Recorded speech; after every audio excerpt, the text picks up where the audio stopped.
Hi, ഇതെൻ്റെ YouTube ചാനലാണ്. ഞാനിതിൽ മെയിനായിട്ട് ഇടാൻ ഉദ്ദേശിക്കുന്ന കണ്ടൻറ്റ് എന്ന് പറഞ്ഞാൽ അത് ട്രാവൽ ബേസ്ഡ് കണ്ടൻറ്റാണ്. എൻ്റെ റൈഡും കാര്യങ്ങളും ഒക്കെയാണ് ഞാൻ ഇടാൻ പ്ലാൻ ചെയ്യുന്നത്. അതിൽ എൻ്റെ ഫസ്റ്റ് വീഡിയോ ആയിട്ട് ഞാൻ ഇടുന്നത് എൻ്റെ ഗോവ ട്രിപ്പിൻ്റെ ഫസ്റ്റ് എപ്പിസോഡാണ്. അപ്പം എല്ലാവരും കാണുക. Thank you.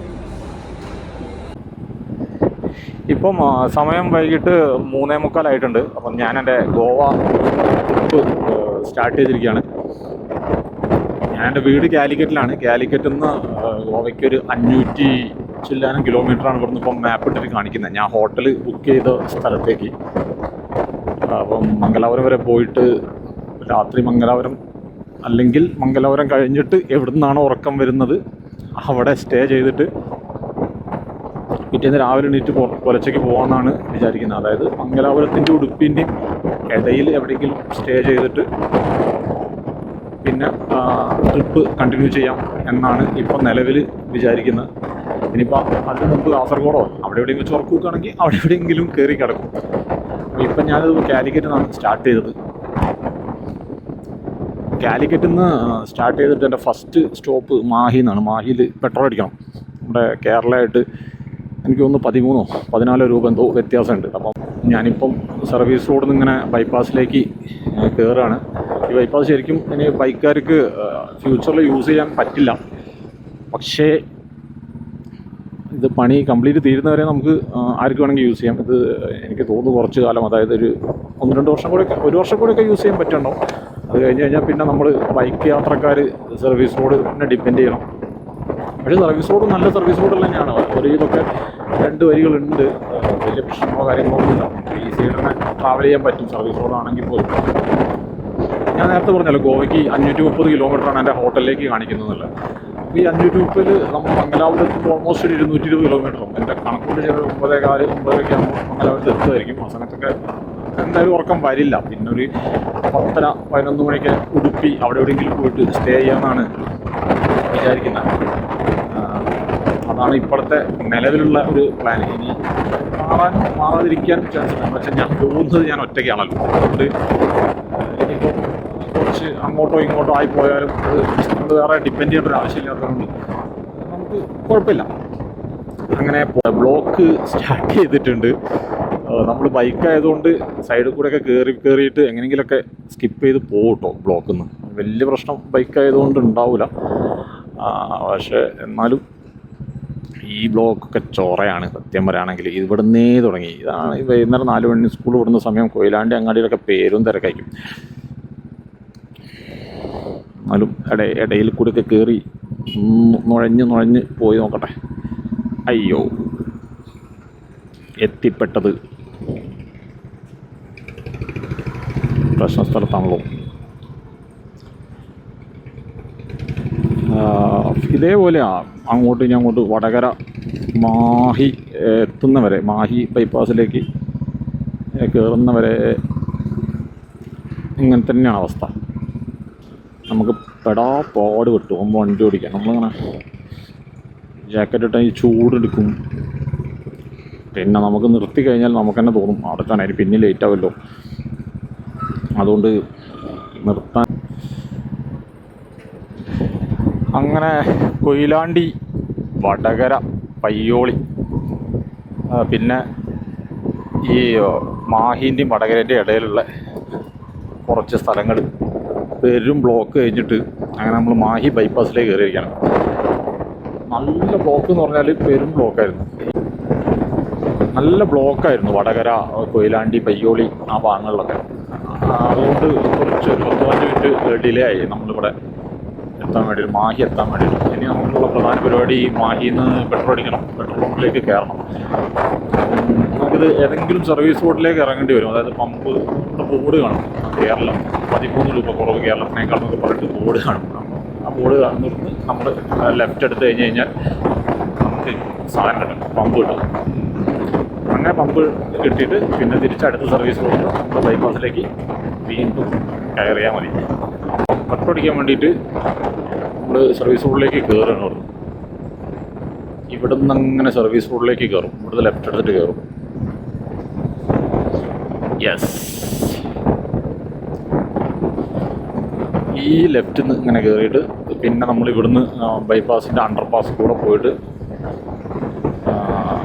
റൈറ്റ് സൈഡിൽ പോയിട്ട് HP-ൻ്റെ പമ്പിൽ നിന്നാണ് നമ്മൾ പെട്രോൾ അടിക്കാൻ പ്ലാൻ ചെയ്തിരിക്കുന്നത്. ഞാൻ കൂടുതലായിട്ട് ഇവിടുന്ന് നമ്മൾ U-ടേൺ എടുക്കുന്നു.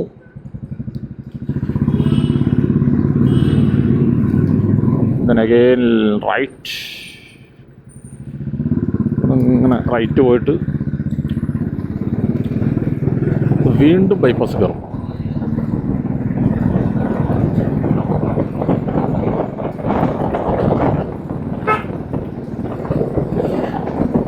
നമ്മൾ വീണ്ടും ബൈപ്പാസ് കയറും. വീണ്ടും ബൈപ്പാസ് കയറിയിട്ട് ഇവിടുന്ന് വീണ്ടും നമ്മൾ ലെഫ്റ്റ് എടുക്കും. കൂടി ടുവാർഡ്സ് കോഴിക്കോടാണ്.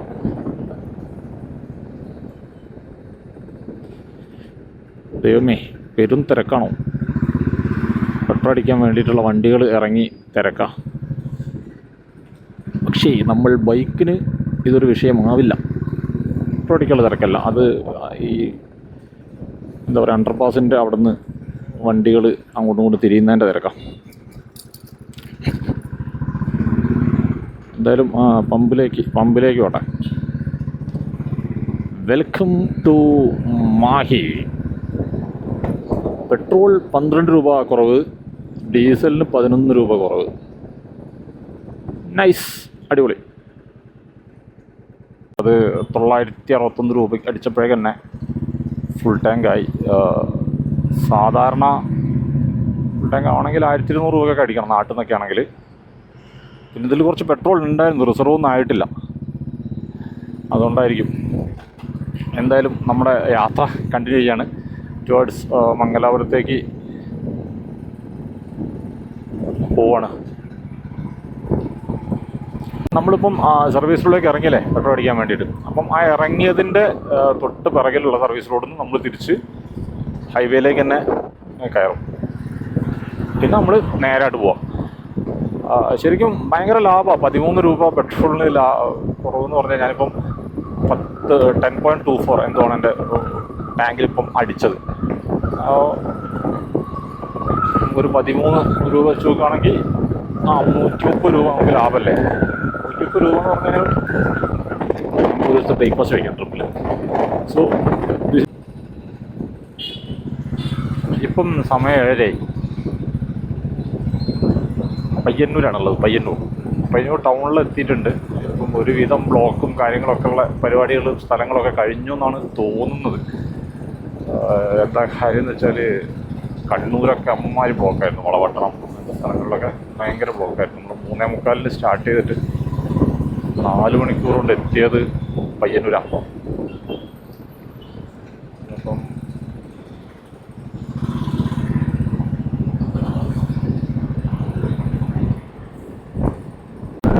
മംഗലാപുരം 23 കിലോമീറ്റർ. യെസ്, അങ്ങനെ 23 കിലോമീറ്റർ നമ്മൾ മംഗലാപുരത്തെത്തും. ഒന്ന് പഠിച്ചു കറക്റ്റ്. നമ്മൾ വലിയ ബുദ്ധിമുട്ടൊന്നും ഇല്ലാതെ എത്തിയിട്ടോ. അതായത് നമ്മൾ വിചാരിച്ച സമയത്ത് തന്നെ എത്തി.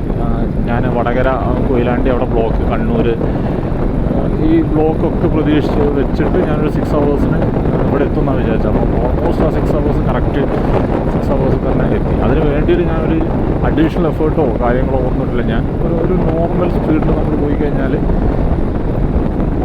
എങ്ങനെ മംഗലാപുരം എത്തും എന്നുള്ളതനുസരിച്ച് തന്നെയാണ് ഒരു പ്ലാൻ ചെയ്തിരിക്കുന്നത്. അപ്പോൾ ഇനി മംഗലാപുരത്ത് എത്തിക്കഴിഞ്ഞിട്ട് ഏതെങ്കിലും ഒരു പമ്പ് കയറണം, പെട്രോൾ അടിക്കണം. 610 രൂപയുടെ പെട്രോളുണ്ടോ അവിടെ നിന്ന് അടിച്ചത്. അതായത് 5.92 ലിറ്റർ. നമ്മളെന്തായാലും യാത്ര കണ്ടിന്യൂ ചെയ്യണം. അതായത് ഞാൻ വിചാരിക്കുന്നത് ഇനി വല്ല മുരുടേശ്വരോ ഇല്ലെങ്കിൽ ഉടുപ്പിയോ അങ്ങനെ എവിടെയെങ്കിലും എത്തിക്കഴിഞ്ഞിട്ട് ഉറക്കം വരികയാണെങ്കിൽ കയറി കിടന്നുറങ്ങാം എന്നാണ് വിചാരിക്കുന്നത്. ഒട്ടും ഉറക്കം വരുന്നില്ല. എന്താ കാര്യം എന്ന് വെച്ചാൽ ഞാൻ വീട്ടിൽ നിന്നൊക്കെ ഉറങ്ങുന്ന സമയം എന്ന് പറഞ്ഞു കഴിഞ്ഞാൽ 12:30 1 മണി സമയത്തൊക്കെ നമ്മൾ എന്തെങ്കിലുമൊക്കെ ഫോണിൽ സ്ക്രോൾ ചെയ്ത് കഴിഞ്ഞിട്ട് കിടന്നുറങ്ങുന്നത്. അപ്പോൾ എന്തായാലും നമ്മൾ ഈ സമയത്ത് പോയി റൂം എടുത്ത് കഴിഞ്ഞാൽ ചുമ്മാ ഫോണിൽ പോയി കളിക്കും. അതുകൊണ്ടാണ് ഞാൻ ഇപ്പം വണ്ടി വിടാമെന്ന് വിചാരിക്കുന്നത്. ചുമ്മാ അങ്ങനെ പോയിട്ട് നോക്കാം, എവിടെ ഉറക്കം വരുന്നത് അവിടെ കയറി കിടക്കാം, അത്ര തന്നെ. ടൈം പുലർച്ചെ 1:45. നമ്മളിപ്പം ശിരൂർ എന്ന് പറഞ്ഞൊരു സ്ഥലത്താണ് എത്തിയത്. മംഗലാപുരത്തുനിന്ന് കുറേ കിലോമീറ്റർ ദൂരമായി, അതായത് ഒരു 140 കിലോമീറ്റർ ഓളം താണ്ടിയിട്ട് ശിരൂർ എന്ന് പറഞ്ഞ സ്ഥലത്താണുള്ളത്. ഇവിടെ നിന്ന് ഇനിയിപ്പം ഗോവയിലേക്ക് ഞാനിപ്പോൾ മാപ്പിട്ട് നോക്കിയിട്ട് ഡിസ്റ്റൻസ് കാണിക്കുന്നത് 162 കിലോമീറ്ററാണ്. ഈ 162 കിലോമീറ്റർ ഞാൻ വിചാരിക്കുന്നത് നേരിട്ട് പോയി നോക്കാം എന്നാണ് വിചാരിക്കുന്നത്. എന്താണെന്ന് വെച്ചാൽ ഇപ്പം വലിയ ഉറക്കക്ഷീണമോ കാര്യങ്ങളോ ഒന്നുമില്ല, അപ്പോൾ അതുകൊണ്ട് സ്ട്രൈറ്റായിട്ട് വണ്ടി ഓടിക്കാം എന്നാണ് വിചാരിക്കുന്നത്. ഈ ലേറ്റ് നൈറ്റിൽ ഉറക്കൊഴിഞ്ഞ് വണ്ടി ഓടിക്കുന്നത് ഞാൻ ആരോടും അങ്ങനെ സജസ്റ്റ് ചെയ്യാത്തൊരു കാര്യമാണ്. പക്ഷേ നമുക്ക് ഉറങ്ങിപ്പോകില്ല എന്ന് ഉറപ്പുണ്ടെങ്കിൽ ഓടിക്കുന്നതിന് കുഴപ്പമൊന്നുമില്ല. പിന്നെ ഞാൻ ഇടയ്ക്കൊക്കെ വഴിയിലൊക്കെ ഇരുന്ന് പമ്പിലൊക്കെ ഇരുന്ന് കുറച്ച് നേരം ഉറങ്ങി, അങ്ങനെയൊക്കെയാണ് നമ്മൾ ഓടിക്കുന്നത്. ഒരു 1/4 മണിക്കൂറൊക്കെ ചെറിയൊരു ഉണ്ണിയുറക്കം എന്നൊക്കെ പറയില്ലേ, അങ്ങനത്തെ പരിപാടിയൊക്കെ നടത്തിയിട്ട് വണ്ടി എടുത്ത് ഓടിക്കും. അതുകൊണ്ട് തന്നെ വലിയ പ്രശ്നങ്ങളും കാര്യങ്ങളും ഒന്നുമില്ല. പക്ഷെ നമ്മൾ സ്ഥിരമായിട്ട് നമുക്ക് രാത്രി കിടന്നുറങ്ങണം എന്ന് വിചാരിക്കുന്ന ആൾക്കാരൊക്കെ ഉറങ്ങുന്നത് തന്നെയാണ് നല്ലത്, വണ്ടി ഓടിക്കാതിരിക്കുന്ന നല്ലത്. പിന്നെ ഈ ഗോവയ്ക്ക് പോകുന്നതേ ഞാൻ ഒരിക്കലും ബൈ റോഡ് സജസ്റ്റ് ചെയ്യൂല കേട്ടോ. എന്താണെന്ന് വെച്ചാൽ നമുക്ക് ട്രെയിനിന് കയറി കഴിഞ്ഞാൽ ഗോവയിൽ അവിടെ പോയി ഇറങ്ങാം. അവിടെ പോയി ഇറങ്ങിക്കഴിഞ്ഞാൽ നമുക്ക് അവിടെ നിന്ന് തന്നെ ഒരു വണ്ടി കിട്ടും കറങ്ങാൻ വേണ്ടിയിട്ട്. ചെറിയ പൈസക്ക് തന്നെ നമുക്ക് ആ വണ്ടി എടുത്തിട്ട് ആ ഗോവ മുഴുവൻ ഒരു 10-200 രൂപയുടെ പെട്രോൾ അടിച്ചിട്ട്, ഇല്ലെങ്കിൽ ആ 350 രൂപയ്ക്ക് ആ വണ്ടി എടുത്തിട്ട് നമുക്ക് ഈസി ആയിട്ട് കറങ്ങാൻ പറ്റും ആ ഫുൾ ഗോവയിൽ അടിപൊളിയായിട്ട്. അപ്പോൾ പിന്നെ വെറുതെ നമ്മൾ ഇങ്ങനെ ബൈക്ക് എടുത്ത് പോകേണ്ട കാര്യമൊന്നുമില്ല. അപ്പം എൻ്റെ ടാർഗറ്റ് ഗോവയല്ല, എൻ്റെ ടാർഗറ്റ് ഈ റൈഡാണ്. അതായത് നമ്മൾ രാത്രി പകലൊക്കെ നമ്മളിങ്ങനെ വണ്ടി ഓടിക്കുന്നതാണ് ഞാൻ ടാർഗറ്റ് ചെയ്ത കാര്യം. അല്ലാതെ ഗോവയിലെത്തുക ഇല്ലെങ്കിൽ ഗോവ കാണുക എന്നുള്ളതല്ല. ഗോവ വരെയുള്ള റൈഡ് അതാണ് ഞാൻ ഉദ്ദേശിച്ച കാര്യം. അതുകൊണ്ടാണ് ഞാൻ ബൈ റോഡ് ബൈക്ക് എടുത്തിട്ട് ഗോവയ്ക്ക് പോയത്. ഇല്ലെങ്കിൽ കേരളത്തിൽ നിന്ന് ബൈക്ക് എടുത്ത് ഗോവയ്ക്ക് പോവുക എന്നുള്ളത് ഭയങ്കര ഒരു മണ്ടത്തരായിട്ടുള്ള കാര്യമായിട്ടാണ് ഞാൻ എപ്പോഴും പറയുന്നത്. ഇപ്പം സമയം 4:20 4:20. നല്ല തണുപ്പ്, ഒരു തണുപ്പ്. നമ്മൾ ഗോവ ഓൾമോസ്റ്റ് എത്താനായിട്ടുണ്ട്. 14 കിലോമീറ്റർ ഞാൻ കാറാളത്തും 10 കിലോമീറ്ററാണ് ഗോവ ബോർഡറിലേക്കുള്ള.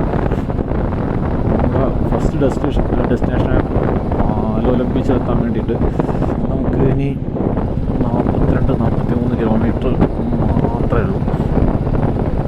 ഒരു 5 മണി 5:15 ആകുമ്പോഴേക്കും അവിടെ എത്തും എന്നാണ് പ്രതീക്ഷിക്കുന്നത്. നല്ല തണുപ്പായിട്ട് ഈ വിറയലോട്ട് നാവും വളഞ്ഞിട്ടൊന്നുമില്ല. എന്തൊക്കെ നൈറ്റുള്ള സാധനം ഈ തണുപ്പോട്ട് ഒന്നും പറയാൻ പറ്റില്ല. തണുപ്പ്. കാളി റിവറിന് ക്രോസ് ആയിട്ടുള്ള ഒരു പാലത്തിൻ്റെ മുകളിൽ കൂടിയാണ് നമ്മൾ പോകുന്നത്. ഈ പാലം കഴിഞ്ഞാൽ നമ്മൾ ബോർഡർ കടന്നു എന്നാണ് എനിക്ക് തോന്നുന്നത്. നമ്മൾ ഗോവ എത്തി. ഇനി നമ്മൾ പാലം കടന്നെത്തുന്നത് ഗോവയാണെന്ന് തോന്നുന്നത്. അല്ലായിരിക്കും. നമുക്ക് മാപ്പ് നോക്കിയിട്ട് പിന്നെ തീരുമാനിക്കും.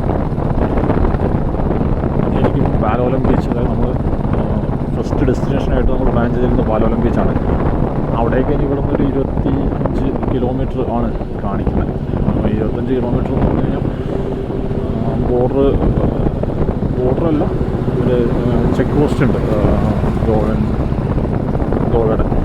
ആ ചെക്ക് പോസ്റ്റിൻ്റെ അടുത്തേക്ക് എത്താൻ വേണ്ടിയിട്ട് കഴിഞ്ഞുള്ളത് 10-12 കിലോമീറ്ററാണ്.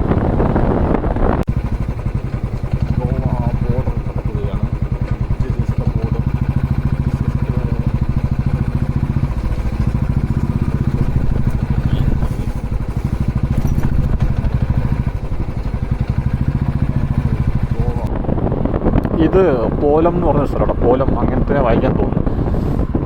ഗോവയിൽ എത്തിക്കഴിഞ്ഞാൽ നമ്മളെ ബൈ റോഡ് വന്ന ഫസ്റ്റ് നമ്മൾ കയറുന്ന ഗോവയിലെ സ്ഥലത്തിൻ്റെ പേരാണ് പോലം.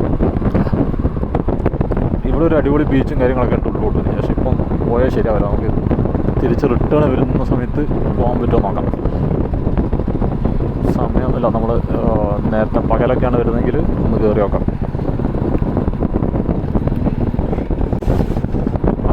ടൈം 4:50. ഇനിയും സമയം കളയുന്നില്ല. മെല്ലെ എവിടെയോ റൂം കിട്ടുമോ നോക്കട്ടെ. റൂം കിട്ടിയിട്ട് ഒന്ന് കിടന്നുറങ്ങണം ഒരു 2-3 മണിക്കൂർ. അത് കഴിഞ്ഞ് എണീറ്റിട്ട് ബാക്കി നാളത്തെ പരിപാടി തുടങ്ങണം. പിന്നെ ശരി, നാളെ കാണാം. നാളെയല്ല, ഇന്ന് രാവിലെ കാണാം.